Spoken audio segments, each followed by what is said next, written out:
നമസ്കാരം, എല്ലാവർക്കും ഇന്നത്തെ കോമ്പറ്റേറ്റീവ് എക്സാം കോണറിന്റെ പുതിയൊരു വീഡിയോയിലേക്ക് സ്വാഗതം. അപ്പൊ ഇന്ന് തൊട്ട് നമ്മൾ സ്റ്റാർട്ട് ചെയ്യാൻ പോകുന്നത് 2022 മുതൽ നടത്തിയിട്ടുള്ള ഡിഗ്രി ലെവൽ പ്രിലിംസ് മെയിൻസിന്റെ ക്വസ്റ്റ്യൻ പേപ്പറും അതിന്റെ ഓരോ ചോദ്യങ്ങൾ എടുത്തിട്ട് അതുമായിട്ട് ബന്ധപ്പെട്ട കംപ്ലീറ്റ് കാര്യങ്ങളുമാണ്. അപ്പൊ ആദ്യം നമ്മൾ ഡിസ്കസ് ചെയ്യാൻ പോകുന്നത് 2022 നടന്ന മാർത്താണ്ഡവർമ്മയല്ല 2022 നടന്ന യൂണിവേഴ്സിറ്റി അസിസ്റ്റന്റ് ഫീൽഡ് ഓഫീസർ ഉൾപ്പെടുന്ന ക്വസ്റ്റ്യൻ പേപ്പറിന്റെ പ്രിലിംസിന്റെ ക്വസ്റ്റ്യൻ പേപ്പറാണ് ഈ എടുത്തിരിക്കുന്നത് കേട്ടോ. അപ്പൊ ഇതിനകത്ത് ഒന്നാമത്തെ ചോദ്യം മാർത്താണ്ഡവർമ്മയുമായി ബന്ധപ്പെട്ട വസ്തുതകളായിരുന്നു. അപ്പൊ നമുക്ക് പഠിക്കേണ്ട ടോപ്പിക് എന്ന് പറയുന്നത് കേരള ഹിസ്റ്ററിയിലെ മാർത്താണ്ഡവർമ്മയുമായിട്ട് ബന്ധപ്പെട്ട കംപ്ലീറ്റ് ഡേറ്റാസ് ആണ്. ഈ 4 സ്റ്റേറ്റ്മെന്റ് കണ്ടോ, ഈ 4 സ്റ്റേറ്റ്മെന്റും നമ്മുടെ കേരള ഹിസ്റ്ററിയിൽ അധ്യായം 19 മാർത്താണ്ഡവർമ്മയും ധർമ്മരാജാവും എന്ന് പറയുന്ന ആ 19ാമത്തെ ടോപ്പിക്കിലുള്ള 4 സ്റ്റേറ്റ്മെന്റ് ആണ് ഇവിടെ തന്നിട്ടുള്ളത്. അപ്പൊ ഇതിന്റെ ഓപ്ഷൻ എന്ന് പറഞ്ഞ ഓപ്ഷൻ ബി ആയിരുന്നു കറക്റ്റ് ആയിട്ടുള്ളത്. എല്ലാം ശരിയാണ്. അപ്പൊ നമുക്ക് ഈ ഒരു ടെക്സ്റ്റ് ബുക്ക് ഫോളോ ചെയ്യുവാണെങ്കിൽ ഈ ക്വസ്റ്റ്യൻസിന്റെ കംപ്ലീറ്റ് ഡേറ്റാസ് നമുക്ക് കിട്ടുന്നതായിരിക്കും. അപ്പൊ പറയുന്നതിന് തൊട്ട് മുൻപായിട്ട് തന്നെ PSC ചോദിക്കാൻ സാധ്യതയുള്ള മാർത്താണ്ഡവർമ്മയുമായിട്ട് ബന്ധപ്പെട്ട കംപ്ലീറ്റ് പോയിന്റ്സ് നമ്മൾ പറയും. അതിനുശേഷം നമുക്ക് ഈ ഒരു ടെക്സ്റ്റ് ബുക്കിനകത്ത് ഇത് പറയുന്ന പോർഷൻസ് വിശദമായിട്ട് നോക്കാം. അപ്പൊ മുന്നോട്ട് ഏതൊരു എക്സാമിനും മാർത്താണ്ഡവർമ്മയുമായിട്ട് ബന്ധപ്പെട്ട കാര്യം ചോദിക്കുമ്പോൾ ഇത് പഠിച്ചു വെക്കുന്നത് നല്ലതാണ്. അറിയാൻ വയ്യാത്തവർക്കായിട്ട് എക്സ്ട്രാ പറയുന്ന പോയിന്റ്സ് നോട്ട് ചെയ്ത് പഠിക്കുക. ഒന്നാമത്തെ ക്വസ്റ്റ്യൻ നോക്കുക, മാർത്താണ്ഡവർമ്മയുമായി ബന്ധപ്പെട്ട വസ്തുതകൾ. 1. മാർത്താണ്ഡവർമ്മയുടെ കാലത്തെ ജനജീവിതത്തിൽ പിള്ളമാരും മാടമ്പിമാരും അവരുടെ സംസ്ഥാനത്തിന്റെ ഒരു വലിയ ശക്തിയായി സ്ഥാപിച്ചു. അതായത് അവരെ സംസ്ഥാനത്തിന്റെ വലിയ ശക്തിയായിട്ട് സ്ഥാപിച്ചിട്ടുണ്ടായിരുന്നു. യോഗക്കാർ അവർക്ക് പിന്തുണയും നൽകി. 2. രാമപുരത്ത് വാര്യർ, കുഞ്ചൻ നമ്പ്യാർ തുടങ്ങിയ കവികൾ കൊട്ടാരം അലങ്കരിക്കാനായിട്ട് എത്തി. 3. ദേവസ്വം, ബ്രഹ്മസം, ദാനം, പണ്ടാരം വക എന്നീ പ്രധാന തലങ്ങൾക്ക് കീഴിലുള്ള ഭൂമിയുടെ വർഗീകരണം മല്ലൻ ശങ്കരനാണ് അവതരിപ്പിച്ചത്. 4. ഒരു കൂട്ടം ഗ്രാമങ്ങൾ ചേർത്ത് മണ്ഡപത്തും വാതുക്കൾ രൂപീകരിച്ചു. ഇത് ഇന്നത്തെ തഹസീൽദാരുടെ സ്ഥാനമുള്ള കാര്യക്കാരുടെ കീഴിലായിരുന്നു. 4 സ്റ്റേറ്റ്മെന്റ് തന്നിട്ടുണ്ട്. ആദ്യമായിട്ട് നമുക്ക് മാർത്താണ്ഡവർമ്മയെ പറ്റിയിട്ടുള്ള PSC ചോദിച്ചിട്ടുള്ള പ്രീവിയസ് ചോദ്യങ്ങൾ വേഗത്തിൽ ഒന്ന് നോക്കാം. ആദ്യം നമുക്ക് അറിയേണ്ടത് മാർത്താണ്ഡവർമ്മ 1706 ജനിച്ചത്. അതെല്ലാവർക്കും അറിയാം. ആധുനിക തിരുവിതാംകൂറിന്റെ സ്ഥാപകൻ എന്നറിയപ്പെടുന്നത് അനിഴം തിരുനാൾ മാർത്താണ്ഡവർമ്മയാണ് ആണല്ലോ. അതുപോലെ ഇദ്ദേഹത്തിന്റെ ഭരണനയം കേരള ചരിത്രത്തിൽ the policy of blood and iron എന്നാണ് അറിയപ്പെടുന്നത്. അതായത് ചോരയുടെയും ഇരുമ്പിന്റെയും നയം എന്നറിയപ്പെടുന്നത് മാർത്താണ്ഡവർമ്മയുടെ ഭരണ നയമാണ്. അതുപോലെ ആധുനിക അശോകൻ എന്നറിയപ്പെടുന്നത് ആരാണ്? മാർത്താണ്ഡവർമ്മയാണ്. അതിനകത്തൊന്നും സംശയമൊന്നുമില്ലല്ലോ. അപ്പം മാർത്താണ്ഡവർമ്മയുടെ ഭരണകാലത്തെ ആ തലസ്ഥാനം ഏതായിരുന്നു എന്ന് ചോദിക്കാറുണ്ട്. പത്മനാഭപുരമായിരുന്നു. കൽക്കുളത്തെ പത്മനാഭപുരമായിരുന്നു. മാർത്താണ്ഡവർമ്മയുടെ കാലത്ത് വ്യാപാരത്തിന്റെ തലസ്ഥാനം ഏതായിരുന്നു? മാവേലിക്കരയായിരുന്നു. അതുപോലെ തൃപ്പടിദാനം, 1ാം തൃപ്പടിദാനം നടത്തിയ തിരുവിതാംകൂർ രാജാവ് ആരായിരുന്നു? മാർത്താണ്ഡവർമ്മ തന്നെയാണ്. അതുപോലെ വേണാട് ഉടമ്പടിയിൽ ഒപ്പുവെച്ചത് പ്രീവിയസ് ചോദ്യമാണ്. വേണാട് ഉടമ്പടിയിൽ ഒപ്പുവെച്ച തിരുവിതാംകൂർ രാജാവായിരുന്നു മാർത്താണ്ഡവർമ്മ. ആരൊക്കെ തമ്മിലാണ് വേണാട് ഉടമ്പടി ഒപ്പുവെച്ചിട്ടുള്ളത്? മാർത്താണ്ഡവർമ്മയും ഈസ്റ്റ് ഇന്ത്യ കമ്പനിക്കാര് അഥവാ ബ്രിട്ടീഷുകാരും തമ്മിലാണ് ഈ ഒരു ഉടമ്പടി ഒപ്പുവെക്കുന്നത്. 1723 വേണാട് ഉടമ്പടി ഒപ്പുവെക്കുന്നത്. അതുപോലെ ബ്രിട്ടീഷ് ഈസ്റ്റ് ഇന്ത്യ കമ്പനി ഒരു ഇന്ത്യൻ നാട്ടുരാജ്യവുമായി ഒപ്പുവെക്കുന്ന ആദ്യത്തെ ഉടമ്പടിയും ഏതായിരുന്നു? ഈ വേണാട് ഉടമ്പടിയായിരുന്നു. അതായത് ബ്രിട്ടീഷ് ഈസ്റ്റ് ഇന്ത്യ കമ്പനി ഒരു ഇന്ത്യൻ നാട്ടുരാജ്യവുമായിട്ട് ആദ്യമായിട്ട് ഒപ്പിട്ടത് ഏതായിരുന്നു ഉടമ്പടി? വേണാട് ഉടമ്പടി തന്നെയായിരുന്നു. അതുപോലെ കായംകുളത്തെ ശ്രീകൃഷ്ണപുരം കൊട്ടാരത്തിലെ ഗജേന്ദ്രമോക്ഷം ചുവർച്ചിത്രം, ഏറ്റവും വലിയ ചുവർച്ചിത്രം നമ്മൾ പഠിച്ചിട്ടുണ്ട്, ഗജേന്ദ്രമോക്ഷം. ആ ഗജേന്ദ്രമോക്ഷം ചുവർച്ചിത്രം പണി കഴിപ്പിച്ച തിരുവിതാംകൂർ രാജാവായിരുന്നു മാർത്താണ്ഡവർമ്മ. ശുചീന്ദ്രം കൈമുക്ക് ആരംഭിച്ച തിരുവിതാംകൂർ രാജാവാണ് ഇദ്ദേഹം. അതുപോലെ കണ്ടെഴുത്ത് അഥവാ ഭൂസർവേ ആരംഭിച്ച തിരുവിതാംകൂർ രാജാവും ആര് തന്നെ? മാർത്താണ്ഡവർമ്മയും തന്നെ ആയിരുന്നു. ദെൻ എട്ടര യോഗം എന്ന് പറയുന്നത് ഭരണസമിതി, നിങ്ങൾ കേട്ടിട്ടുണ്ട്. തിരുവനന്തപുരം പത്മനാഭസ്വാമി ക്ഷേത്രത്തിലെ ഭരണസമിതി അറിയപ്പെടുന്നതാണ് എട്ടര യോഗം. ഇതാണ് എട്ടര യോഗം എന്ന് പറയുന്നത്. ആ എട്ടര യോഗവുമായിട്ട് ബന്ധപ്പെട്ട ചോദ്യങ്ങൾ ചോദിക്കാറുണ്ട്. നമ്മുടെ ഈ ടെക്സ്റ്റ് ബുക്കിനകത്തും അത് ഡീറ്റെയിൽഡ് ആയിട്ട് കൊടുത്തിട്ടുണ്ട്. അപ്പം എട്ടര യോഗം എന്ന് പറയുമ്പം തിരുവനന്തപുരം ശ്രീ പത്മനാഭസ്വാമി ക്ഷേത്രത്തിലെ ഭരണ നിർവാഹക സമിതിയായിരുന്നു എട്ടര യോഗം.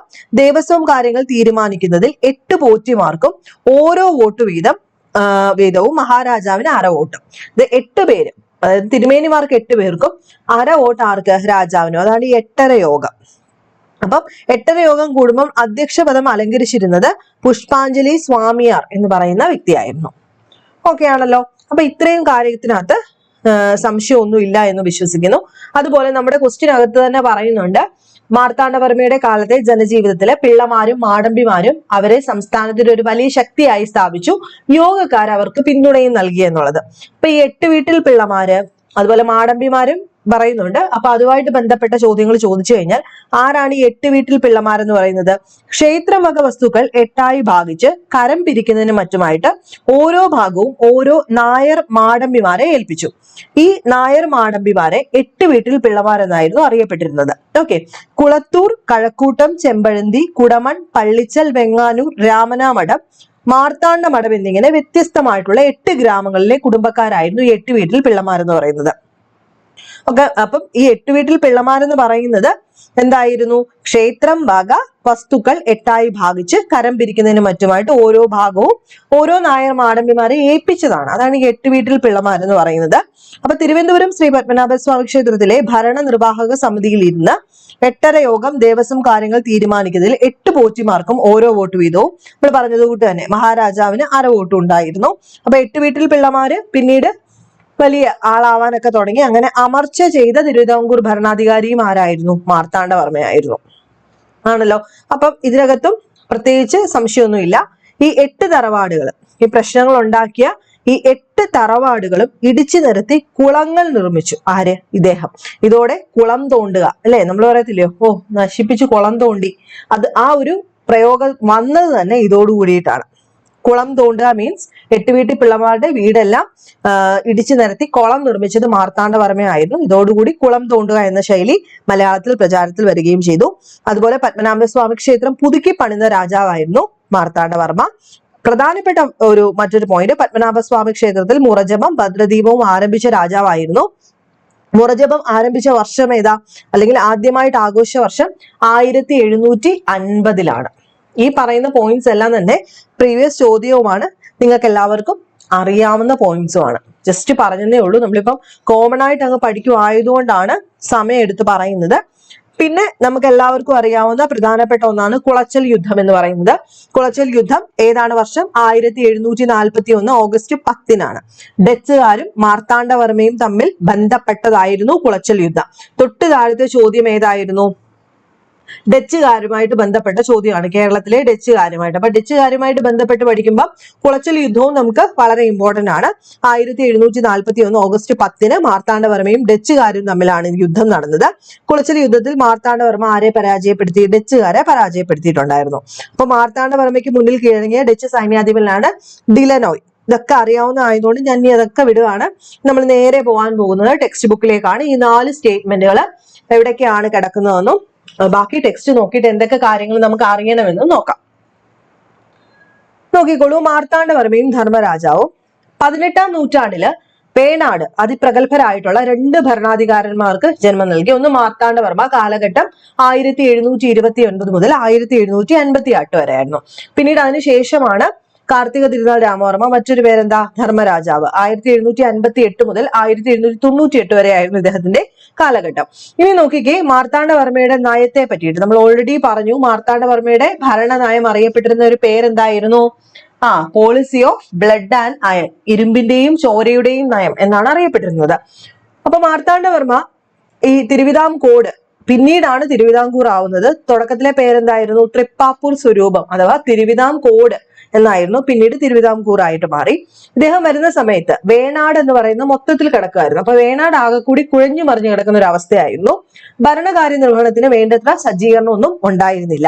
തികച്ചും അതൃപ്തികരമായിരുന്നു രാജ്യത്തിന്റെ സാമ്പത്തിക സ്ഥിതി. രാജാധികാരം എവിടെയും മാനിക്കപ്പെട്ടിരുന്നില്ല. അടുത്ത ആ ഒരു വരി നോക്കിക്കേ. രാജ്യത്തിലെ പൊതുജീവിതത്തിൽ പിള്ളമാരും മാടമ്പിമാരും പ്രബല ശക്തികളായി സ്വയം പ്രതിഷ്ഠ നേടിയിരുന്നു.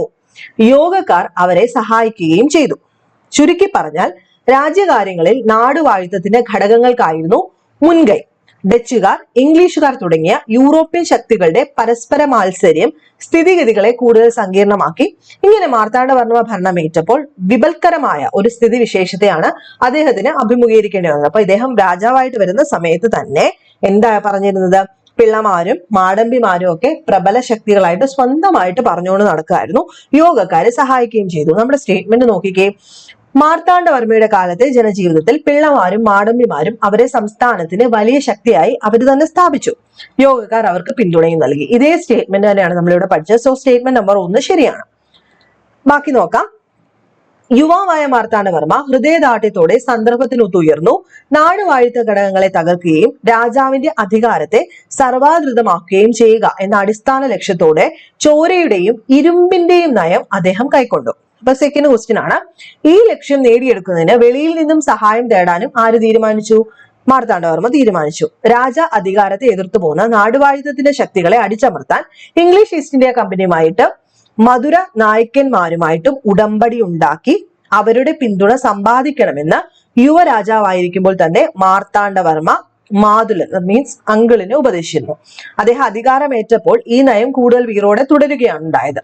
പിള്ളമാരുടെയും മാടമ്പിമാരുടെയും ശക്തി തകർത്ത് സുശക്തവും കേന്ദ്രീകൃതവുമായ രാജവാഴ്ച സുസ്ഥാപിതമാക്കി തിരുവിതാംകൂറിനെ ഒരു പ്രബല സൈനിക രാജ്യമായി ഉയർത്തിയതോടെ മാർത്താണ്ഡവർമ്മയുടെ ഈ നയം ആത്യന്തികമായി വിജയം വരിച്ചു. അപ്പൊ ഇവിടെ ഒരു പ്രധാനപ്പെട്ട പോയിന്റ് കൂടെ ഓർത്തു വെക്കണം.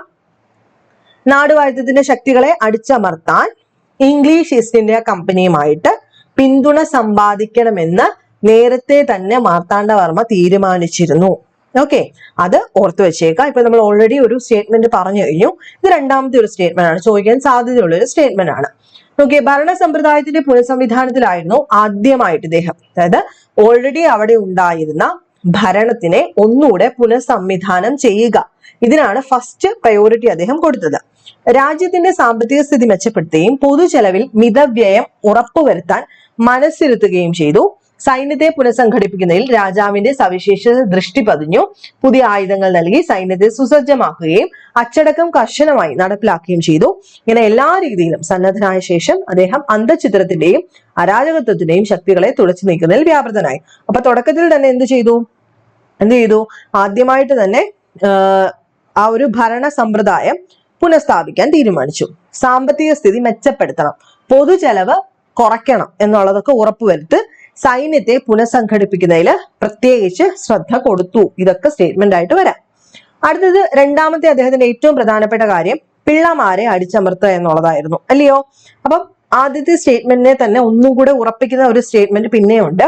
നാട്യനീക രാജാവിന്റെ പുത്രന്മാരായ പത്മനാഭൻ നമ്പിയും രാമൻ തമ്പിയും മാർത്താണ്ഡവർമ്മയുടെ സിംഹാസന ആരോപണത്തെ തുടർന്ന് മക്കത്തായമനുസരിച്ച് തൃപ്പാപ്പൂർ സിംഹാസനത്തിന്മേൽ, അതായത് തിരുവിതാംകൂർ സിംഹാസനത്തിന്മേൽ അവകാശവാദം ഉന്നയിച്ചു.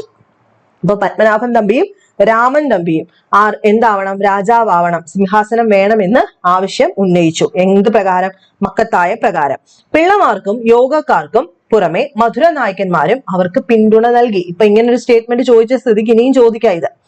അപ്പം ഈ ഒരു രാജാവിന്റെ മക്കളായിട്ടുള്ള രണ്ടുപേര് അവകാശവാദം ഉന്നയിക്കുകയും അതിനെ ആര് സപ്പോർട്ട് ചെയ്തെന്നാ പറഞ്ഞിരിക്കുന്നത്? പിള്ളമാർക്കും യോഗക്കാർക്കും പുറമെ, പിള്ളമാരും സപ്പോർട്ട് ചെയ്തു, യോഗക്കാരും സപ്പോർട്ട് ചെയ്തു, പുറമെ മധുര നായക്കന്മാരും പിന്തുണ നൽകി. തമ്പിമാരെ സഹായിക്കാൻ മധുര നായക്കൻ അയച്ച സേനയെ സേനാനായകനായ അഴകപ്പ മുതലയാർക്ക് കൈക്കൂലി കൊടുത്തിട്ട് മാർത്താണ്ഡവർമ്മ മടക്കി അയച്ചു. 1730 അദ്ദേഹം തമ്പിമാർക്കെതിരായി ഉറച്ച നടപടികൾ എടുക്കുകയും മാർത്താണ്ഡവർമ്മ നാഗർകോവിലായിരുന്നപ്പോൾ രാജസേവകന്മാർ തമ്പിമാരെ ബന്ധനസ്ഥരാക്കി അദ്ദേഹത്തിന്റെ മുന്നിൽ ഹാജരാക്കി. താമസിയാതെ അവര് വധിക്കപ്പെടുകയും ചെയ്തു. ഓക്കെ, അപ്പൊ ആ രാജാവിന്റെ മക്കളായിരുന്നവരെ കൊന്നു. തമ്പിമാരുടെ അനുഭവം പിള്ളമാർക്കും അവരുടെ കൂട്ടുകാർക്കും ഉഗ്രമായിട്ടുള്ളൊരു താക്കീത് കൊടുത്തു. പെട്ടെന്ന് അവർ ഉപദ്രവങ്ങളൊന്നും ഉണ്ടാക്കിയില്ലെങ്കിലും രാജാവിനെ കുറിച്ച് അപ്രീതി പ്രചരിക്കുമാറ് അവരുടെ അവഗണനാ പരിപാടി ധിക്കാരപൂർവ്വം തുടർന്നു.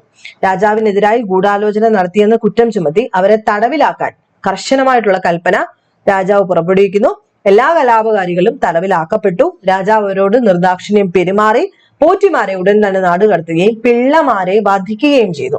അപ്പൊ പിള്ളമാരുടെ വസ്തുവകൾ സർക്കാരിലേക്ക് കണ്ടുകെട്ടി അവരുടെ സ്ത്രീകളെയും കുട്ടികളെയും അടിമകളാക്കി മുക്കുവർക്ക് വിറ്റു. വീടുകളെല്ലാം കുളം തോണ്ടി. നമ്മൾ പറഞ്ഞതേ ഉള്ളൂ അല്ലെ, വീടുകളെല്ലാം നശിപ്പിച്ചിട്ട് അവിടെ കുളം കുഴിച്ചു.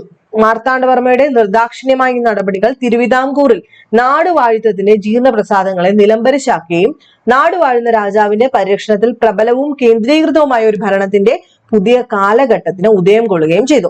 ഇപ്പൊ പറഞ്ഞ പോയിന്റ്സ് ഒക്കെ തന്നെ വളരെ ഇമ്പോർട്ടന്റ് ആണ്. ഞാൻ നിർത്തി പറഞ്ഞതും അതുകൊണ്ടാണ്. മുന്നോട്ടും ചോദ്യങ്ങൾ ഇങ്ങനെ വന്നേക്കാം. നെക്സ്റ്റ് ഇമ്പോർട്ടന്റ് ആയിട്ടുള്ളത് ആറ്റിങ്ങലിന്റെ ലയനമാണ്. അതായത് മാർത്താണ്ഡവർമ്മ ഏറ്റവും പ്രധാനപ്പെട്ട ഇമ്പോർട്ടൻസ് കൊടുത്തിരുന്ന ഒരു കാര്യം, രാജ്യവിസ്തൃതി ഏറ്റവും കൂടുതൽ വർദ്ധിപ്പിച്ച തിരുവിതാംകൂർ രാജാവ് എന്നറിയപ്പെടുന്നത് ഇദ്ദേഹമാണ്. അപ്പൊ അതുമായിട്ട് ബന്ധപ്പെട്ടാണ് ആറ്റിങ്ങലിന്റെ ലയനം വരുന്നത്. നാടുവാഴിത്തത്തിന്റെയും അരാജകത്വത്തിന്റെയും ശക്തികളെ അമർത്തിയ ശേഷം മാർത്താണ്ഡവർമ്മയുടെ അടുത്ത നേട്ടം എന്നുള്ളത്, അല്ലെങ്കിൽ അടുത്ത നോട്ടം എന്നുള്ളത്, രാജ്യത്തിന്റെ വിസ്തൃതി വർദ്ധിപ്പിക്കുക, അങ്ങനെ അയൽ നാടുകൾ വെട്ടിപ്പിടിക്കുക എന്നുള്ളതാണ്. അപ്പൊ നമുക്കറിയാം തിരുവനന്തപുരത്തിന് അടുത്ത് കിടക്കാണ് ആറ്റിങ്ങൽ. ആറ്റിങ്ങൽ ദേശവഴിയുടെ നേരിട്ടുള്ള നിയന്ത്രണം ഏറ്റെടുക്കുക, അങ്ങനെ ഡച്ചുകാർ, ഇംഗ്ലീഷുകാർ തുടങ്ങിയ വിദേശ ശക്തികളുമായിട്ട് ആറ്റിങ്ങൽ തമ്പുരാട്ടിമാർക്ക് സ്വതന്ത്രമായിട്ടുണ്ടായിരുന്ന ഇടപാടുകൾ തടയണം എന്ന് അദ്ദേഹം ആദ്യം ചെയ്തു. തിരുവിതാംകൂറിന്റെ തിരുവിതാംകോട് എന്നാണ് ഇവിടെ, നമുക്ക് തിരുവിതാംകൂർ എന്ന് പറയാം. തിരുവിതാംകൂറിന്റെ പരമാധികാരിയും വേണാട്ട് രാജവംശത്തിന്റെ തലവനും എന്ന നിലയിൽ മാർത്താണ്ഡവർമ്മയ്ക്ക് ഉണ്ടായിരുന്ന ന്യായമായ അവകാശം ഉപയോഗിച്ച് കൈക്കൊണ്ട ഒരു ഭരണ നടപടി മാത്രമായിരുന്നു ആറ്റിങ്ങലിന്റെ ഈ ഒരു ലയം. ഓക്കെ ആണല്ലോ. നെക്സ്റ്റ് കൊല്ലവുമായിട്ടുണ്ടായ യുദ്ധമാണ്. അപ്പൊ ആറ്റിങ്ങൽ കഴിഞ്ഞ് കൊല്ലത്തോട്ട് വരാൻ പോവാം. അപ്പം തന്റെ അമ്മാവനായിരുന്ന ഉണ്ണിക്കേരളവർമ്മ സ്വതന്ത്രമായ അധികാരം നടത്തി പോന്ന ദേശിങ്ങനാട് എന്ന് അറിയപ്പെട്ടിരുന്ന കൊല്ലം അടുത്ത ലക്ഷ്യം അങ്ങോട്ട് പോയി. ഉണ്ണിക്കേരളവർമ്മ കായംകുളവുമായിട്ട് ഒരു സഖ്യം ഉണ്ടാക്കിയിരുന്നു. കായംകുളത്തു നിന്ന് ഒരു രാജകുമാരിയെ ദത്തെടുത്തിട്ട് ആ സഖ്യം ദൃഢപ്പെടുത്തി. ആര്? അമ്മാവനായ ഉണ്ണിക്കേരളവർമ്മ. കല്ലടയുടെ ഒരു ഭാഗം തൃപ്പാപ്പൂർ സ്വരൂപത്തിന് അവകാശപ്പെട്ടിരുന്നത് അദ്ദേഹം കൈയടക്കുകയും ചെയ്തിട്ടുണ്ടായിരുന്നു. ഈ ദേശിങ്ങനാട്ട് രാജാവിന്റെ ഈ രണ്ട് പ്രവൃത്തികളും യുവാവായ തന്റെ നേർക്കുണ്ടായ വെല്ലുവിളിയായിട്ട് മാർത്താണ്ഡവർമ്മ കാണുകയും തൃപ്പാപ്പൂർ സൈന്യം ദളവ അറുമുഖം പിള്ളയുടെ നേതൃത്വത്തിൽ കൊല്ലത്തേക്ക് നീങ്ങുകയും അവിടെ വെച്ചുണ്ടായ യുദ്ധത്തിൽ തോറ്റു. ആര്? ഉണ്ണിക്കേരളവർമ്മ തോറ്റു. അപ്പൊ കായംകുളത്തു നിന്നുള്ള ദത്ത്, ഈ പെൺകുട്ടിയെ ദത്തെടുത്തത് റദ്ദ് ചെയ്യാമെന്നും കോട്ടകൾ പൊളിച്ചു മാറ്റാമെന്നും മാർത്താണ്ഡവർമ്മയുമായി പഴയ പോലെ സ്നേഹബന്ധം പുനഃസ്ഥാപിച്ചു കൊള്ളാമെന്നും ഒക്കെ ആര് വാഗ്ദാനം ചെയ്തു? ഉണ്ണിക്കേരളവർമ്മ വാഗ്ദാനം ചെയ്തു. അദ്ദേഹത്തെ തിരുവനന്തപുരത്ത് കൊണ്ടുപോയി വലിയ കോയിൽ കൊട്ടാരത്തിൽ ഒരു രാജകീയ തടവുകാരനായിട്ട് മാർത്താണ്ഡവർമ്മ പ്രാർത്ഥിച്ചു. കൊല്ലത്ത് സമാധാന സംരക്ഷണത്തിന് വേണ്ടി തൃപ്പാപ്പൂർ സൈന്യത്തിന്റെ ഒരു വിഭാഗം ആറുമുഖം പിള്ളയുടെ കീഴിൽ താവളമാക്കുകയും ചെയ്തു. നെക്സ്റ്റ് ഇനി എങ്ങോട്ട് അടുത്ത പോകാൻ പോകുന്നത്? കൊല്ലം കഴിഞ്ഞു, ഇനി കായംകുളവുമായിട്ടുള്ള യുദ്ധത്തിന് പോകാൻ പോവാണ്. അപ്പൊ ഈ ഒരു ഉണ്ണിക്കേരളവർമ്മയുടെ അനുഭവം കായംകുളം രാജാവിനെ പേടിയുണ്ടാക്കി. ഇതിനകം മാർത്താണ്ഡവർമ്മ മാർത്ത പിടിച്ചടക്കുകയും സൈന്യത്തെ കായംകുളത്തിനെതിരായി സന്നദ്ധമാക്കി നിർത്തുകയൊക്കെ ചെയ്തു. അപ്പൊ കായംകുളം രാജാവ് കൊച്ചി, പുറക്കാട്, വടക്കുംകൂർ എന്നിവിടങ്ങളിലെ രാജാക്കന്മാരൊക്കെ ആയിട്ട് ചേർന്ന് തിരുവിതാംകൂറിനെതിരായിട്ട് ഒരു സഖ്യകക്ഷി രൂപം നൽകുന്നതിൽ മുൻകൈയെടുത്ത് നിൽക്കുകയായിരുന്നു. അപ്പൊ പ്രശ്നങ്ങൾ തുടങ്ങിയത് എവിടെന്നാന്ന് ഓർമ്മയുണ്ടല്ലോ. ഇതൊരു നൂല് പോലെ പഠിച്ചങ്ങ് പോവുക, കേട്ടിരിക്കുമ്പോ ഒരു കഥ പോലെ അങ്ങ് ഓർക്കുക, പഠിക്കാനുള്ളതെന്ന് വിശ്വസിക്കണ്ട. ആറ്റിങ്ങൽ ലയിപ്പിച്ചു. ദെൻ അമ്മാവനായ ഉണ്ണിക്കേരളവർമ്മയെ തോപ്പിച്ചിട്ട് കൊല്ലം പിടിച്ചെടുത്തു. കൊല്ലം കഴിഞ്ഞിട്ട് ഇനി കായംകുളത്തോട്ട് വന്നു. കായംകുളത്ത് എത്തിയപ്പോഴത്തേക്ക് രാജാവ് എന്ത് ചെയ്തു? കൊച്ചി, പുറക്കാട്, വടക്കുംകൂർ എന്നിവിടങ്ങളിലെ രാജാക്കന്മാരൊക്കെ ആയിട്ട് ചേർന്നിട്ട് തിരുവിതാംകൂറിനെതിരെ ഒരു സഖ്യകക്ഷി രൂപം നൽകി. അദ്ദേഹം തിരുവനന്തപുരത്ത് തടവിലായിരുന്ന ദേശിങ്ങനാട്ട് രാജാവുമായി ബന്ധം പുലർത്താനും സഖ്യകക്ഷികളുടെ പിന്തുണ അദ്ദേഹത്തിന് ഉറപ്പുകൊടുക്കാനും രഹസ്യ ദൂതന്മാരെ അയച്ചു. ഓൾറെഡി ഉണ്ണിക്കേരളവർമ്മ എവിടെയാണ്? തടവിലാണ്, തിരുവിതാംകൂറിൽ. അവിടേക്ക് രഹസ്യ ദൂതനെ ആരയക്കുന്നു? കായംകുളം രാജാവ്. ഉണ്ണിക്കേരളവർമ്മ തടവ് ചാടി സഖ്യകക്ഷികളുമായിട്ട് ചേരുകയും ചെയ്തു. അദ്ദേഹം പുതിയ കോട്ടകളൊക്കെ കെട്ടുകയും തൃപ്പാപ്പൂർ ഭാഗത്തു നിന്നുണ്ടാകാനിടയുള്ള ആക്രമണത്തിനെതിരെ കൊല്ലത്തിന്റെ പ്രതിരോധ സജ്ജീകരണം ശക്തപ്പെടുത്തുകയും ചെയ്തു. ഡച്ചുകാർ അദ്ദേഹത്തിന് പിന്തുണ നൽകാമെന്ന് ഏറ്റെങ്കിലും ആ വാഗ്ദാനത്തിന് എന്തില്ല? ആത്മാർത്ഥത ഉണ്ടായിരുന്നില്ല. കായംകുളം രാജാവ് മാർത്ത ആക്രമിക്കുകയും തിരുവല്ലയിൽ നെടുമ്പുറം കൊട്ടാരത്തിൽ താമസിക്കുകയായിരുന്ന ആറ്റിങ്ങൽ റാണിയെ അപമാനിക്കുകയും ചെയ്തു. ദേശിങ്ങനാട്ട് രാജാവിന്റെ എതിർപ്പും ഡച്ചുകാരുടെ ഉപജാപങ്ങളും മാർത്താണ്ഡവർമ്മയെ ഉറച്ച നടപടികൾക്ക് പ്രേരിപ്പിച്ചു. എലയെടുത്ത് സ്വരൂപത്തിന്റെയും കായംകുളത്തിന്റെയും സൈനിക ശക്തികൾ ഒന്നിക്കാതിരിക്കാൻ അദ്ദേഹം നെടുമങ്ങാടും കൊട്ടാരക്കരയും ഒക്കെ പിടിച്ചെടുത്തു. 1734 എലയെടുത്ത് സ്വരൂപത്തിലെ അംഗങ്ങളെ അദ്ദേഹം തിരുവനന്തപുരത്തേക്ക് മാറ്റിപ്പാർപ്പിച്ചു. അനന്തരം മാർത്താണ്ഡവർമ്മ കൊല്ലം പിടിച്ചടക്കാൻ തന്റെ വിശ്വസ്തനായിരുന്ന ദളവ രാമയ്യയോട് നിർദ്ദേശിക്കുകയും അദ്ദേഹത്തിന്റെ കീഴിൽ ഒരു സൈന്യത്തെ കൊല്ലത്തേക്ക് നിയോഗിക്കുകയും ചെയ്തു. ഓക്കെ, മാർത്താണ്ഡവർമ്മ തന്റെ സൈന്യത്തെ ഫ്രഞ്ചുകാരുടെയും ഇംഗ്ലീഷുകാരുടെയും സഹായത്തോടു കൂടി, ഇമ്പോർട്ടന്റ് ആണ്, ആധുനിക രീതിയിൽ ആയുധം അണിയിച്ചുകൊണ്ട് കൊല്ലത്തിന്റെ നേർക്ക് പുതിയ പടനീക്കങ്ങൾ ആരംഭിച്ചു. തുടർന്നുണ്ടായ ആക്രമണങ്ങളിൽ 1734 കായംകുളം രാജാവ് യുദ്ധരംഗത്ത് വെച്ച് വധിക്കപ്പെട്ടു. എങ്കിലും ലക്ഷ്യം നേടുന്നതിൽ മാർത്താണ്ഡവർമ്മ വിജയിച്ചില്ല. മരിച്ച രാജാവിന്റെ സഹോദരന്റെ നേതൃത്വത്തിൽ കൊല്ലത്തിന്റെയും കായംകുളത്തിന്റെയും പ്രതിരോധം തുടർന്നു. മാർത്താണ്ഡവർമ്മ പരാജയം സംബന്ധിച്ച് രാജധാനിയിലേക്ക് മടങ്ങി പോവുകയും ചെയ്തു. ഓക്കെ, ഇത് വളരെ ഇമ്പോർട്ടന്റ് ആണ്. ദെൻ ഇത് വലിയ കുഴപ്പമില്ല, നോക്കിയില്ലെങ്കിലും സാരമില്ല. എങ്കിലും നമുക്ക് താഴോട്ട് പോകുന്ന സമയത്ത് കുളച്ചൽ യുദ്ധം അതൊന്ന് നോക്കാം. നോക്കിക്കേ, ഡച്ചുകാരുമായിട്ട് ഇപ്പം ഇഷ്യൂസ് ഒക്കെ ഉണ്ട്. മാർത്താണ്ഡവർമ്മ ഡച്ചു കോട്ടകൾക്കെതിരായി ഒരു ആക്രമണ പരമ്പര നടത്തി. അവയെല്ലാം പിടിച്ചെടുത്തു. അദ്ദേഹത്തിന്റെ സുദൃഢ നയങ്ങൾ ഡച്ചുകാരുമായിട്ടുള്ള ഒരു വലിയ സംഘടനം അനിവാര്യമാക്കി. ഡച്ചുകാരുടെ ഒരു പീരങ്കിപ്പട സിലോണിൽ നിന്നും ശ്രീലങ്കയിൽ നിന്നും കുളച്ചിൽ വന്നിറങ്ങിയിരുന്നു. മാർത്താണ്ഡവർമ്മയുടെ തലസ്ഥാനമായ കൽക്കുളത്തേക്ക് മുന്നേറി. അന്നത്തെ കൽക്കുളമായിരുന്നു. വടക്കൻ ദിക്കിലായിരുന്ന രാജാവ് ഉടൻ തന്നെ സൈന്യത്തെ തെക്കോട്ട് നയിക്കുകയും ഡച്ചുകാർ കൽക്കുളം പിടിക്കുന്നത് തടയാൻ തക്ക സമയത്ത് അവിടെ എത്തിച്ചേരുകയും ചെയ്യുന്നു. 1741 ഓഗസ്റ്റ് 10 കുളച്ചിലിൽ വെച്ച് നടന്ന സുപ്രധാനമായ യുദ്ധത്തിൽ മാർത്താണ്ഡവർമ്മയുടെ സൈന്യം ഡച്ചുകാരുടെ മേലൊരു ഗംഭീര വിജയം നേടി. ഒട്ടേറെ ഡച്ചുകാർ തടവിൽ പിടിച്ചു. ഡിലനോയ് ആയിരുന്നു ഏറ്റവും പ്രശസ്തൻ. നമ്മളിപ്പോ പറഞ്ഞ ഡിലനോയ്. അദ്ദേഹത്തെ മാർത്താണ്ഡവർമ്മ പിന്നീട് തന്റെ സൈന്യത്തിന്റെ വലിയ കപ്പിത്താൻ, അല്ലെ, ഇതും പ്രീവിയസ് ചോദ്യമാണ്. വലിയ കപ്പിത്താൻ എന്നറിയപ്പെടുന്ന ഡച്ചുകാരനായിരുന്നു ഡിലനോയ്. ആരങ്ങനെ പറഞ്ഞത്? മാർത്താണ്ഡവർമ്മ. ഡച്ചുകാർക്ക് ഒരു മഹാവിപത്തായി അനുഭവപ്പെട്ട കുളച്ചിൽ യുദ്ധം കേരളം കീഴടക്കാമെന്ന അവരുടെ സ്വപ്നത്തെ എന്നേക്കുമായിട്ട് തകർത്തു. ഓക്കെ ആണല്ലോ. ഞാൻ കായംകുളം അന്ന് പിടിച്ചെടുത്തില്ല, പിന്നീട് കായംകുളം പിടിച്ചെടുക്കാനായിട്ട് വരാൻ പോവുകയാണ്. അപ്പൊ കുളച്ചിലിൽ വെച്ചുണ്ടായ പരാജയത്തിന് ശേഷം ഡച്ചുകാർ അവരുടെ ശ്രദ്ധ എങ്ങോട്ട് മാറ്റുന്നു? കൊല്ലത്തേക്ക് കേന്ദ്രീകരിച്ചു. കൊല്ലം രാജാവിന്റെ സഹായത്തോടുകൂടി വാമനപുരം പിടിച്ചെങ്കിലും ബാരിശ സമ്മർദ്ദത്തിൽപ്പെട്ട് പിൻവാങ്ങേണ്ടി വന്നു. 6000 പടയാളികൾ അടങ്ങുന്ന ഒരു തിരുവിതാംകൂർ സൈന്യം രാമയ്യൻ ദളവയുടെ നേതൃത്വത്തിൽ ഡച്ചുകാരുടെ കൊല്ലം കോട്ട വളയുന്നു. പക്ഷെ കായംകുളം രാജാവിന്റെ പരാക്രമശാലിയായ മന്ത്രി അച്യുതവാര്യരുടെ നായകത്വത്തിൽ ഡച്ചുകാരെയും കായംകുളത്തിന്റെ സൈന്യത്തിന്റെയും കോട്ട പ്രതിരോധിച്ചു. അങ്ങനെ തൃപ്പാപ്പൂർ സൈന്യം പിൻവാങ്ങുകയും ഡച്ചുകാരുടെയും കായംകുളത്തിന്റെയും സംയുക്ത സൈന്യങ്ങൾ തെക്കോട്ട് നീങ്ങി 1742 കിളിമാനൂർ പിടിച്ചടക്കുകയും ചെയ്തു. മാർത്താണ്ഡവർമ്മയൊപ്പം തിരുനെൽവേലിയിൽ നിന്നും കുതിരപ്പട്ടാളത്തെ വരുത്തുന്നു. അദ്ദേഹം ഒരു വലിയ സൈന്യത്തെ കിളിമാനിലേക്ക് നയിച്ചു. മാർത്താണ്ഡവർമ്മ നേരിട്ട് നായകത്വം വഹിച്ച ആ സൈന്യം സമരതന്ത്രം പ്രമാണിച്ച് മുന്നണികളായി വിഭജിച്ചു. രാമവർമ്മ യുവരാജാവും രാമയ്യൻ ദളവായും ഡിലനോയും അണികൾക്ക് നേതൃത്വം നൽകി.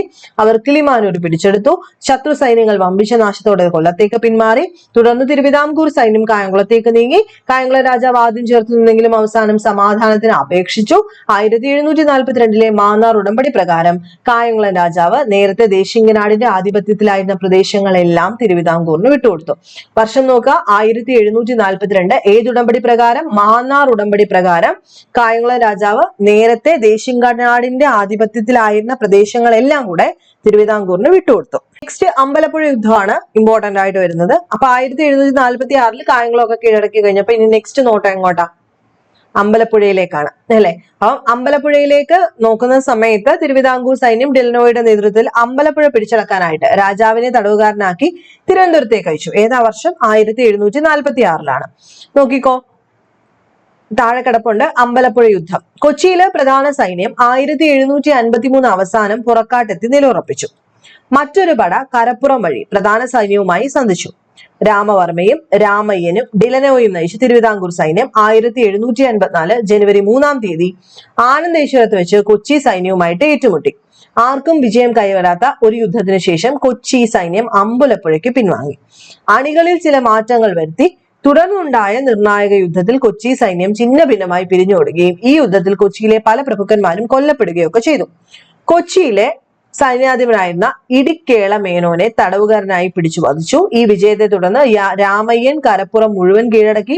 അരൂക്കുറ്റിയിൽ താവളമടിച്ചു. തെക്കം ഉദയവേരൂർ മുതൽ കിഴക്ക് മാമല വരെയുള്ള കൊച്ചി പ്രദേശങ്ങൾ രാമവർമ്മ കീഴടക്കി. കൊച്ചി രാജാവ് സമാധാനത്തിന് അഭ്യർത്ഥിക്കുകയും ഇപ്പോൾ അരൂക്കുറ്റി വരെയുള്ള ദേശങ്ങളെല്ലാം തന്നെ തിരുവിതാംകൂർ സൈന്യത്തിന് അധീനമായി മാറുകയും ചെയ്തു. അതായത് അമ്പലപ്പുഴ എല്ലാം കഴിഞ്ഞ് പിന്നെയും പിടിച്ചെടുത്തു. ഇനി തിരുവിതാംകൂറും കൊച്ചിയും തമ്മിലുണ്ടായ സഖ്യം കൂടെ പറഞ്ഞിട്ട് നമുക്കിപ്പോ ഈ പറഞ്ഞിരിക്കുന്ന ക്വസ്റ്റ്യന്റെ ആൻസർ താഴോട്ട് വരുന്നുണ്ട്, നോക്കാം. നോക്കിക്കോളൂ. കൊച്ചി പ്രദേശങ്ങളിൽ പലതും കൈയടക്കി. തിരുവിതാംകൂറിനെ ആക്രമിക്കാൻ തയ്യാറെടുത്തുകൊണ്ടിരിക്കുന്ന സാമൂതിരിക്കെതിരായി 1757 തിരുവിതാംകൂറും കൊച്ചിയും ചേർന്ന് ഒരു സഖ്യസന്ധി ഉണ്ടാക്കി. 1754 അമ്പലപ്പുഴ യുദ്ധത്തെ തുടർന്ന് തടവുകാരനായി തിരുവനന്തപുരത്ത് കഴിഞ്ഞുകൂടിയതിനു ശേഷം വിട്ടയക്കപ്പെട്ട് കൊച്ചിയിൽ പ്രധാന മന്ത്രിപദം ഏറ്റെടുത്ത പാലിയത്ത് കോമിയച്ചനായിരുന്നു കൊച്ചിയും ഈ ഒരു തിരുവിതാംകൂറും തമ്മിലുള്ള സന്ധിക്ക് മുൻകൈയെടുത്തത്. ഇമ്പോർട്ടന്റ് ആണ്. തിരുവിതാംകൂറും കൊച്ചിയും തമ്മിലുള്ള സൗഹൃദമായിരുന്നു സന്ധിയുടെ അടിസ്ഥാനം. മുമ്പ് കൊച്ചിക്ക് അധികാരമില്ലായിരുന്ന പ്രദേശങ്ങൾ തിരുവിതാംകൂർ സൈന്യം പിടിച്ചെടുക്കുകയാണെങ്കിൽ അവ തിരുവിതാംകൂറിനായിരിക്കും എന്ന കരാറിൽ തിരുവിതാംകൂർ സാമൂതിരിയുടെ ആക്രമണത്തിനെതിരായി കൊച്ചിയെ സഹായിക്കാമെന്ന് ഉറപ്പും കൊടുത്തു. അതാണ് ഈ ഒരു 1757 തിരുവിതാംകൂറും കൊച്ചിയും തമ്മിൽ ഉണ്ടാക്കിയ സഖ്യം. ഓർത്ത് വെച്ചേക്കാം. ഇനി നമുക്ക് നോക്കാനുള്ളത് ഭരണപരിഷ്കാരങ്ങൾ എന്ന് പറയുന്ന ഈ ഒരു സെക്ഷനാണ്. നമുക്ക് ഇവിടെ ഭരണപരിഷ്കാരം പറയുമ്പം ഈ ക്വസ്റ്റ്യന്റെ ആൻസർ, അടുത്ത ആൻസർ ഇവിടെ കിടപ്പുണ്ട്. നോക്കാം. വളരെ ഇമ്പോർട്ടന്റ് ആണ് ഭരണപരിഷ്കാരം. മാർത്താണ്ഡവർമ്മ പ്രധാനപ്പെട്ട പല ഭരണപരിഷ്കാരങ്ങളും ഏർപ്പെടുത്തി. രാമയ്യൻ ദളവയെ പോലെ സാമർഥ്യവും സ്വാമി ഭക്തിയുമുള്ള മന്ത്രിമാരുടെ സേവനം ലഭിച്ചത് ഭരണകാര്യം. അത് രാമയ്യൻ ദളവ, കുറെ നേരമായിട്ട് നമ്മൾ അദ്ദേഹത്തിന്റെ പേര് പറയുന്നുണ്ട്. അദ്ദേഹം മന്ത്രിയായിരുന്നേ. വളരെ ഇമ്പോർട്ടന്റ് ആയിട്ടുള്ള ഒരു പാർട്ട് തന്നെയാണ് ഇദ്ദേഹത്തിന്റെ ജീവിതത്തിൽ. അദ്ദേഹം ഗണ്യമായ രീതിയിൽ ഭരണ സമ്പ്രദായം മെച്ചപ്പെടുത്തി നാടിന്റെ നാനാഭാഗങ്ങളിലും പൊതുജനങ്ങൾക്ക് പ്രയോജനപ്രദമായ നിർമ്മാണ പ്രവർത്തനങ്ങൾ നടത്തുന്നതിൽ മാർത്താണ്ഡവർമ്മ പരമാവധി ശ്രദ്ധിച്ചു. കാർഷിക വികസനത്തിൽ സവിശേഷ താല്പര്യമുണ്ടായിരുന്ന രാജാവ് അണക്കെട്ടുകൾ, ജലസംഭരണ കേന്ദ്രങ്ങൾ, തോടുകൾ എന്നിവയുടെ നിർമ്മാണത്താൽ ജലസേചന സൗകര്യം വർദ്ധിപ്പിച്ചു. പൊന്മന അണ, പുത്തനണ മുതലായ അണക്കെട്ടുകൾ കൃഷിയുടെ വികാസത്തെ കുറച്ചൊന്നുമല്ല സഹായിച്ചത്. പുത്തനണ കൊണ്ട് ഏറെ പ്രദേശങ്ങളുടെ ജലസേചനം സാധിച്ചതിന് പുറമെ പത്മനാഭപുരത്തും സമീപ പ്രദേശത്തെ ജനങ്ങൾക്കും കുടിക്കാനുള്ള വെള്ളം സുലഭമായിട്ട് കിട്ടാനും തുടങ്ങി. ഓക്കെ, രാജ്യത്തിന്റെ പ്രതിരോധ സജ്ജീകരണം ശക്തിപ്പെടുത്തുന്നതിൽ മാർത്താണ്ഡവർമ്മ പ്രത്യേക ശ്രദ്ധ കേന്ദ്രീകരിച്ചു. തിരുവിതാംകൂർ സൈന്യത്തിന് യൂറോപ്യൻ രീതിയിലുള്ള പരിശീലനവും ആയുധവും നൽകി. കുളച്ചിൽ യുദ്ധത്തിൽ തടവുകാരനായിരുന്ന ഡച്ച് അഡ്മിറൽ ഡെലനോയ്ക്ക് ഇക്കാര്യത്തിൽ അദ്ദേഹത്തെ സഹായിക്കാൻ കഴിഞ്ഞു. പത്മനാഭപുരം, തിരുവനന്തപുരം തുടങ്ങിയ പ്രധാന കേന്ദ്രങ്ങളിൽ പുതിയ കോട്ടകൾ കെട്ടുകയും കൊല്ലം, മാവേലിക്കര, ചങ്ങനാശ്ശേരി മുതലായ സ്ഥലങ്ങളിലെ പഴയ കോട്ടകൾ പുതുക്കുകയും ചെയ്തു. കോട്ടകൾ കെട്ടുന്നതിനിടയിലും മാർത്താണ്ഡവർമ്മ കേരളീയ വാസ്തുവിദ്യയുടെ സമുജ്വല സ്മാരകമായ പത്മനാഭപുരം കൊട്ടാരം പുതുക്കി പണിയാനും കൃഷ്ണപുരം കൊട്ടാരം പോലെയുള്ള വാസ്തുകലാശില്പങ്ങൾ പുതുതായി നിർമ്മിക്കാനും അവസരം കണ്ടെത്തി. അപ്പം വളരെ ഇമ്പോർട്ടന്റ് ആയിട്ടുള്ള ഒരു പോയിന്റ് ആണത്. നെക്സ്റ്റ് നോക്കിക്കേ, നമ്മുടെ ക്വസ്റ്റ്യനകത്ത് ഒരു ആൻസർ അവിടെ ഉണ്ട്, ഇവിടെ കിടപ്പുണ്ട്. നികുതി സംഭരണത്തിന്റെ ഏർപ്പാടുകളിലും മാർത്താണ്ഡവർമ്മയുടെ ശ്രദ്ധ പതിഞ്ഞു. നിലം പുരയിടങ്ങളുടെ കണ്ടെഴുത്ത് നടത്താൻ 1739 പള്ളിയാടി മല്ലൻ ശങ്കരനെ അദ്ദേഹം പ്രത്യേകം തസ്തികയിൽ നിയമിച്ചു. മല്ലൻ ശങ്കരനാണ് വസ്തുക്കളെ ദേവസ്വം, ബ്രഹ്മസം, ദാനം, പണ്ടാരവക എന്നിങ്ങനെ 4ആയി വിഭജിക്കുന്ന സമ്പ്രദായം ഏർപ്പെടുത്തിയത്.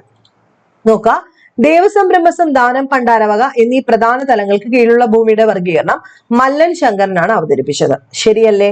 ഇവിടെ കിടപ്പുണ്ട്. അപ്പൊ നികുതി സംഭരണത്തിന് അദ്ദേഹം ആരെ ഏൽപ്പിച്ചു? പള്ളിയാടി മല്ലൻ ശങ്കരനെ പുതിയ തസ്തികയിൽ നിയമിക്കുകയും ഇദ്ദേഹമാണ് ദേവസ്വം, ബ്രഹ്മസം, ദാനം, പണ്ടാരവക എന്നിങ്ങനെ 4ആയിട്ട് വസ്തുക്കളെ മാറ്റിയത്. ബാക്കി നോക്കാം. ഇരുപ്പ് നിലങ്ങൾക്ക് ഉരുപ്പു നിലങ്ങളെ അപേക്ഷിച്ച് പാട്ടം ഇരട്ടിയാക്കി. എല്ലാ ഭൂവുടമകൾക്കും കൈവശമിരിക്കുന്ന വസ്തുവിന്റെ കരം നിശ്ചയിച്ചുകൊണ്ട് പട്ടയം നൽകി. സർക്കാരിന്റെ വ്യാപാര വിഭാഗം പുനഃസംവിധാനം ചെയ്തു. കുരുമുളക്, പുകയില, കാട്ടുകൊന്ന, അടയ്ക്ക മുതലായ ചരക്കുകളുടെ കച്ചവടവും ഉപ്പ് നിർമ്മാണവും സർക്കാരിന്റെ കുത്തകയാക്കുകയും നാനാഭാഗങ്ങളിലും ഇവയുടെ സംഭരണശാലകൾ തുറക്കുകയും ചെയ്തു.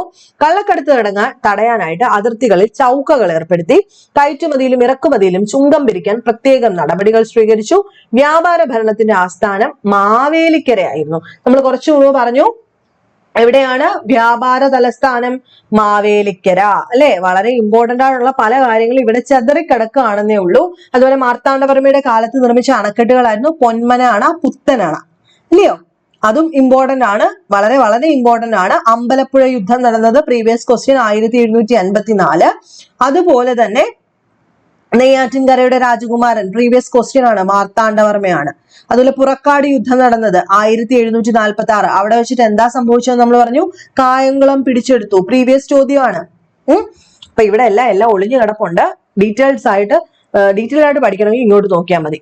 അപ്പൊ ഇനി അടുത്ത ആൻസർ പറയാൻ പോവുകയാണ്. ഇവിടെ തന്നെ കിടപ്പുണ്ട്. അപ്പൊ ഇത് ശരിയാണെന്ന് നമ്മൾ കണ്ടു, ഇതും ശരിയാണെന്ന് കണ്ടു. ഇനി 2 കാര്യങ്ങളൂടെ നമുക്ക് അറിയണം ശരിയാണോന്ന്, അല്ലെ? നോക്കിക്കോ. പകുതിയെ അടിസ്ഥാന ദേശ ഘടകങ്ങളാക്കി, അതായത് പകുതി മീൻസ് വില്ലേജ് ആണ് കേട്ടോ. ഒരു വില്ലേജിനെയാണ് പകുതി എന്ന് വിളിക്കുന്നത്. അപ്പൊ വില്ലേജ് അടിസ്ഥാന ദേശ ഘടകമാക്കി അതിന്റെ ഭരണത്തിന് പ്രവൃത്തിക്കാരെ നിയമിച്ചുകൊണ്ട് ഭരണ സംവിധാനം പുനഃസ്ഥാപിക്കപ്പെട്ടു. ഗ്രാമതലത്തില് എല്ലാ ഭരണകാര്യങ്ങളുടെയും ചുമതല പ്രവർത്തിക്കാർക്കായിരുന്നു. അതായത് പ്രവർത്തിക്കാരെന്ന് വെച്ച് കഴിഞ്ഞാൽ ഇന്നത്തെ തഹസീൽദാർ, അതാണ് ഈ പ്രവർത്തിക്കാർക്ക് എന്ന് പറയുന്നത്. അപ്പൊ വില്ലേജ് അടിസ്ഥാന ദേശ ഘടകമാക്കി അതിന്റെ ഭരണത്തിന് തഹസീൽദാർമാരെ ഏർപ്പാടാക്കി. ഓക്കെ, ഗ്രാമതലത്തിൽപ്പെടുന്ന എല്ലാ ഭരണകാര്യങ്ങളുടെയും ചുമതല ആർക്കാണ്? ഈ തഹസീൽദാർമാർക്കാണ്. ഇന്നത്തെ തഹസീൽദാർമാരുടെ പദവിയിലുള്ള കാര്യക്കാരുടെ കീഴിൽ പല പകുതികൾ ചേർന്ന മണ്ഡപത്തും വാതുക്കൽ എന്ന ദേശവിഭാഗം സംഘടിപ്പിക്കപ്പെട്ടു. ക്വസ്റ്റ്യൻ നോക്കിക്കേ. ഒരു കൂട്ടം ഗ്രാമങ്ങൾ ചേർന്ന് മണ്ഡപത്തും വാതുക്കൽ രൂപീകരിച്ചു. ഇത് ഇന്നത്തെ തഹസീൽദാർമാരുടെ സ്ഥാനമുള്ള കാര്യക്കാരുടെ കീഴിലായിരുന്നു. ഇത് ഇവിടെ പറയുന്നുണ്ട്, ശരിയാണ്. അപ്പൊ ഒന്നുകൂടെ പറയട്ടെ. അത് വില്ലേജിനെ അടിസ്ഥാന ദേശഘടകമാക്കി. ഏറ്റവും ബേസിക് ആയിട്ട് വില്ലേജ്. അതിന്റെ ഭരണത്തിന് പ്രവർത്തിക്കാരെ നിയമിച്ചുകൊണ്ട് ഭരണ സമ്പ്രദായം പുനഃസ്ഥാപിക്കപ്പെട്ടു. ഗ്രാമതലത്തിൽപ്പെടുന്ന എല്ലാ ഭരണകാര്യങ്ങളുടെയും ചുമതല ആർക്കാണ്? പ്രവർത്തിക്കാർക്കാണ്.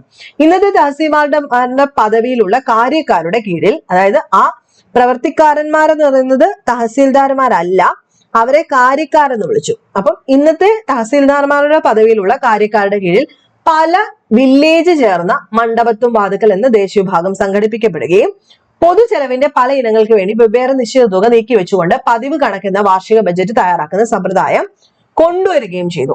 അപ്പൊ പതിവ് കണക്ക് വാർഷിക ബജറ്റാണ്, അത് കൊണ്ടുവന്നത് മാർത്താണ്ഡവർമ്മയാണ്. ഈ പറഞ്ഞ പോയിന്റ് ഇവിടെ ശരിയായിട്ട് വരികയും ചെയ്തു. ഇനി നമുക്ക് ഇതുകൂടെ ശരിയാണെന്ന്, രാമപുരത്ത് വാര്യം കുഞ്ഞൻ നമ്പ്യാരും അത് ഒന്ന് ശരിയായെന്ന് പറഞ്ഞാൽ മതി. അതിന് മുമ്പായിട്ട് ഇമ്പോർട്ടന്റ് ആണ് തൃപ്പടിദാനം എന്ന് പറയുന്നത്. തൃപ്പടിദാനം എല്ലാവർക്കും അറിയാവുന്ന ഒരു പോയിന്റ് തന്നെയാണ്. അപ്പൊ അതും കൂടെ നോക്കിയിട്ട് നമുക്ക് ലാസ്റ്റ് പോയിന്റ് പറഞ്ഞങ്ങ് നിർത്താം, നീക്കി കൊണ്ടുപോകണ്ടല്ലോ. അപ്പൊ തൃപ്പടിദാനത്തെ പറ്റിയിട്ട് ഡീറ്റെയിൽഡ് ആയിട്ട് ഞാൻ പറയുന്നില്ല. മാർത്താണ്ഡവർമ്മ തന്റെ രാജ്യത്തെ ആർക്ക് കൊടുത്തു? ശ്രീ പത്മനാഭസ്വാമിക്ക് സമർപ്പിച്ചതാണ് തൃപ്പടിദാനം. നടന്ന വർഷം 1750 ജനുവരി മാസം 3-ാം തീയതിയാണ്, മകരം 5, 925 തൃപ്പടിദാനത്തിന് ശേഷം തിരുവിതാംകൂറിലെ ഭരണാധികാരികൾ എന്താ അറിയപ്പെടുന്നത്? പത്മനാഭദാസൻ എന്നറിയപ്പെടാറുണ്ട്. ഈ രണ്ടാം തവണ തൃപ്പടിദാനം നടത്തിയത് ധർമ്മരാജാവായിരുന്നു. അതിന്റെ ഡേറ്റ് 1766 ഇങ്ങനെ ഒരു കൃതി രചിച്ചത് ആരാണ്? ഉമാമഹേശ്വരിയാണ്. അപ്പൊ ഇത്രയും കാര്യങ്ങളാണ് ഇവിടെ ഓർത്തു വെക്കേണ്ടതായിട്ടുള്ളത്. ഇവിടെ ഒറ്റക്കൽ മണ്ഡപം ഒക്കെ കൊടുത്തിട്ടുണ്ട്. ഡീറ്റെയിൽഡ് ആയിട്ട് പറയാൻ പോയി കഴിഞ്ഞാൽ മുന്നോട്ട് ഇങ്ങനെ നീണ്ടു അങ്ങ് പോകും. ഇതുകൊണ്ടാണ്ടോ ഈ പുതുക്കി പണിഞ്ഞത് നമ്മൾ പറഞ്ഞു, ശ്രീ പത്മനാഭസ്വാമി ക്ഷേത്രം പുതുക്കി പണിയുന്നതൊക്കെ ഇദ്ദേഹമായിരുന്നു. അപ്പൊ അറ്റകുറ്റപ്പണികൾ ക്ഷേത്രത്തിൽ നടക്കുന്നതിനോടനുബന്ധിച്ചിട്ട് ഗണ്ഡകി നദീതടത്തിൽ നിന്നും പ്രത്യേകം കൊണ്ടുവന്ന 12,000 സാളഗ്രാമങ്ങൾ കൊണ്ടാണ് ശ്രീ പത്മനാഭസ്വാമി വിഗ്രഹം പുതുക്കി നിർമ്മിച്ചത്. ഒറ്റക്കല്ലുകൊണ്ടുള്ളതും ഒറ്റക്കൽ മണ്ഡപം എന്നും പ്രസിദ്ധമായ മുഖമണ്ഡപത്തിന്റെ നിർമ്മാണം നടന്നതും ഈ ഒരു കാലഘട്ടത്തിലാണെന്ന് വേണമെങ്കിൽ പറയാം. ഓക്കെ, ഈ ഭദ്രദീപം, മുറജപം തുടങ്ങിയതൊക്കെ സ്റ്റാർട്ട് ചെയ്തത് ആരാണ്? മാർത്താണ്ഡവർമ്മയാണ്. ഇനി സാംസ്കാരിക പുരോഗതിയിലേക്ക് വരുമ്പോഴാണ് ഈ പോയിന്റ് ഇവിടെ കിടക്കുന്നത്. നോക്കിക്കേ, മാർത്താണ്ഡവർമ്മയുടെ സംരക്ഷണത്തിൽ മതത്തിനുണ്ടായ പുരോഗതിക്ക് സമാന്തരമായി സാഹിത്യവും കലകളും വികസിക്കുകയുണ്ടായി. തിരുവനന്തപുരം വൈജ്ഞാനികവും കലാപരവുമായ വ്യാപാരങ്ങളും മുഖ്യരംഗമായി. രാമപുരത്ത് വാര്യർ, കുഞ്ചൻ നമ്പ്യാർ തുടങ്ങിയ കവികൾ മാർത്താണ്ഡവർമ്മയുടെ ആസ്ഥാന സദസ്സിനെ അലങ്കരിച്ചു. സോ സ്റ്റേറ്റ്മെന്റ് ഇതും ശരിയായി. എല്ലാ സ്റ്റേറ്റ്മെന്റും വായിച്ചല്ലോ. നോക്കിയേ, കൂത്ത്, പാടകം, കഥകളി, തുള്ളൽ തുടങ്ങിയ ക്ഷേത്രകലകൾ എല്ലാ രീതിയിലും പ്രോത്സാഹിപ്പിക്കപ്പെട്ടു. ചുവർ ചിത്രകല ശ്രദ്ധാർഹമായ വികാസം നേടിയിരുന്നത് പത്മനാഭപുരം കൊട്ടാരത്തിലെ ചിത്രങ്ങൾക്ക് തെളിവാണ്. അതുപോലെ തിരുവിതാംകൂറിലെ വിപുലീകരണവും കേന്ദ്രീകൃത ഭരണത്തിന്റെ സംസ്ഥാപനവും എന്ന പോലെ മതത്തിനും സാഹിത്യത്തിനും കലകൾക്കുണ്ടായ വികാസവും ഇദ്ദേഹത്തിന്റെ ഭരണത്തെ നമ്മൾ ഇന്നും ഓർത്തിരിക്കാനായിട്ട് കാരണമായിട്ട് തീരുന്നു. അപ്പം എല്ലാ പോയിന്റ്സും പറഞ്ഞിട്ടുണ്ടോ എന്ന് ചോദിച്ചു കഴിഞ്ഞാൽ വേണ്ട പോയിന്റ്സ് എല്ലാം പറഞ്ഞിട്ടുണ്ട്.